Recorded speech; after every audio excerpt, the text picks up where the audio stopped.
আজকের ভিডিওতে আমরা জানব চোর মনে করে একজন আল্লাহর অলির হাত কেটে দেওয়ার বিস্ময়কর ঘটনা। অনেকদিন আগের ঘটনা। একটি এলাকায় একজন আল্লাহওয়ালা বুজুর্গ ব্যক্তি ছিলেন। তিনি পার্থিব জীবনের সমস্ত সম্পর্ক বিচ্ছিন্ন করে নিজের রবের সঙ্গে সম্পর্ক স্থাপন করেন। তাই তিনি জনবসতি ছেড়ে পাহাড়ে গিয়ে একাই থাকত। সেখানে তিনি আল্লাহ তাআলার ইবাদত, আল্লাহ তাআলার জিকিরে তার সম্পূর্ণ সময় কাটাতে লাগলেন। এভাবেই তিনি দুনিয়াদারি থেকে দূরত্ব স্থাপন করেছিলেন। যে জঙ্গলে তিনি থাকতেন সেখানে অসংখ্য গাছ ছিল, আর সেই গাছগুলোতে বিভিন্ন ধরনের ফল ধরেছিল। সেই আল্লাহওয়ালা বুজুর্গ ব্যক্তির খাদ্য ছিল সেই জঙ্গলের ফলমূল। সে জঙ্গলের ফলমূল ছাড়া তিনি আর অন্য কিছু খেতেন না। একদিন বসে বসে মনের মধ্যে না জানি কি স্মরণ আসলো তার। তাই তিনি আল্লাহ তাআলার সঙ্গে একটি অদ্ভুত ওয়াদা করে ফেললেন। তিনি আল্লাহ তাআলার সাথে প্রতিশ্রুতি করে নিলেন এবং বললেন, হে আমার আল্লাহ, পরবর্তীতে না আমি এই গাছগুলো থেকে কোনো ফল পেড়ে খাবো, আর না আমি কাউকে বলবো সে যেন আমাকে ফল পেড়ে দেয়।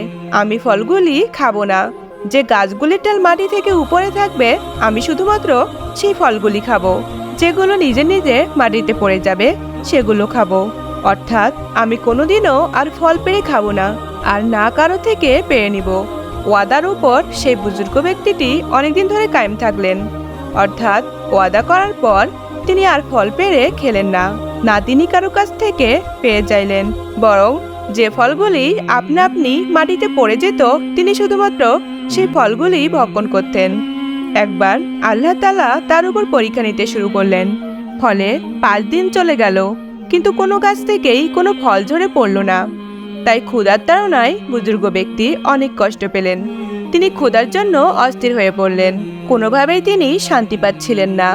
এই অবস্থায় তিনি জঙ্গলের পথ থেকে কোথাও যাবার সময় পেয়ারার একটি গাছ দেখতে পেলেন, যার ডালগুলি হাওয়ায় দুলছিল। বড় বড় পেয়ারা গাছের ডালে ঝুলছিল। দরবেশ সেখানে দাঁড়িয়ে অনেক আশা নিয়ে পেয়ারাগুলির দিকে তাকিয়েছিল। দরবেশ অনেক ধৈর্য ধারণ করলো এবং নিজেকে নিয়ন্ত্রণে রাখলো। তিনি তার ওয়াদা স্মরণ রেখেছিলেন। হঠাৎ করে অনেক জোরে হাওয়া বইতে শুরু করলো। দরবেশ অনেক আশাবাদী হলো, হয়তো আমার জন্য একটি ফল ঝরে মাটিতে পড়ে যাবে। কিন্তু অনেকক্ষণ ধরে জোরে বাতাস হওয়া সত্ত্বেও কোনো ফল ঝরে পড়ল না। এখন দরবেশ অধৈর্য হয়ে পড়ল, আর তার নফস নিয়ন্ত্রণের বাইরে চলে গেল।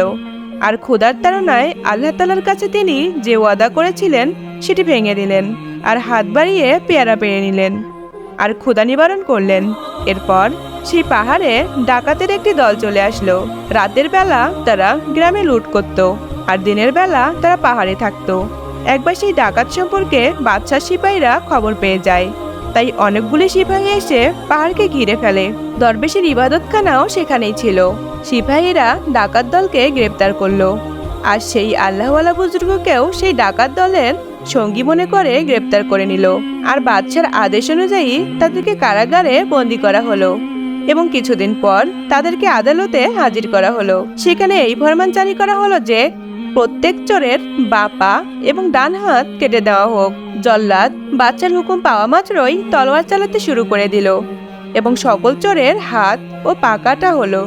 সেই সাথে দরবেশের ডান হাতটি কেটে ফেলা হলো, অর্থাৎ যে হাত দিয়ে পেয়ারা পেড়েছিলেন আর যে হাতে তিনি ভক্ষণ করেছিলেন সে হাতটি কেটে গেল। যখন জল্লাদ তার বাঁ পা কাটার জন্য যাচ্ছিল, ইতিমধ্যে একজন ব্যক্তি ঘোড়ায় চড়ে খুব দ্রুততার সাথে সেখানে এসে উপস্থিত হলো, আর চিৎকার করে জল্লাদকে ডেকে বলল, হে অভিশপ্ত ব্যক্তি, একটু লক্ষ্য করে দেখুন, এ লোকটি কোনো সাধারণ মানুষ নয়, আর কোনো ডাকাতও নয়। তিনি হলেন এক বড় বুজুর্গ ব্যক্তি, আর তুমি তাকে শাস্তি দিচ্ছ। এখন আল্লাহর আযাবের অপেক্ষায় থাকো। ঘোড়ায় আরোহণকারী ব্যক্তির কথা শুনে জল্লাদের হাত থেকে তলোয়ারটি পড়ে গেল, আর সে ভয়ে কাঁপতে কাঁপতে সেখান থেকে চলে গেল এবং বাদশার কাছে গিয়ে উপস্থিত হলো, আর সব ঘটনা বাদশাকে খুলে বলল।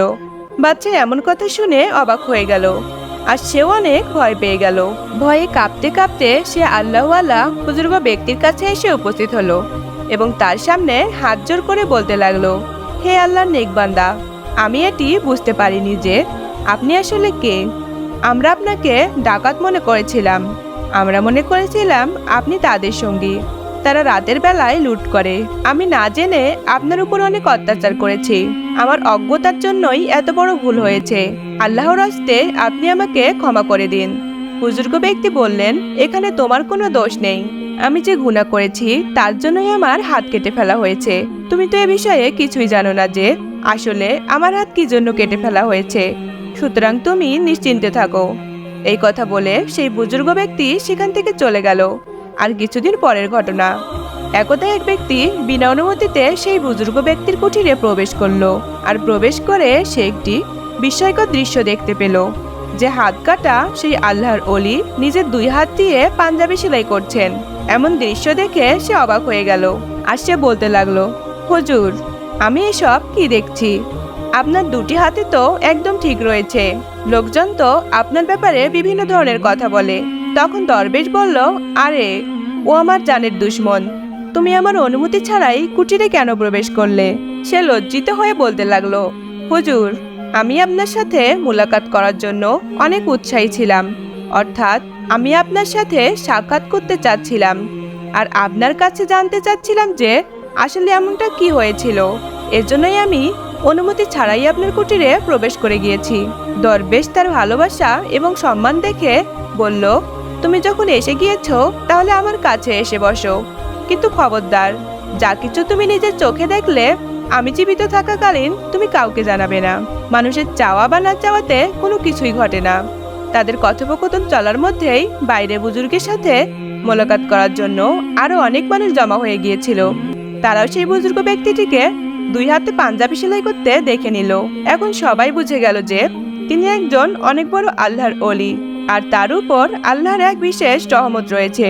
দরবেশ যখন জানতে পারল যে সবার কাছে রহস্য খুলে গিয়েছে, যে তার হাত কেটে গিয়েছে কিন্তু আল্লাহ তাআলার কুদরতে তার হাতটি সহি সালামতে রয়েছে, তখন তিনি মনে মনে বলতে লাগলেন, হে আল্লাহ, এই হিকমত আপনি ভালোভাবেই জানেন।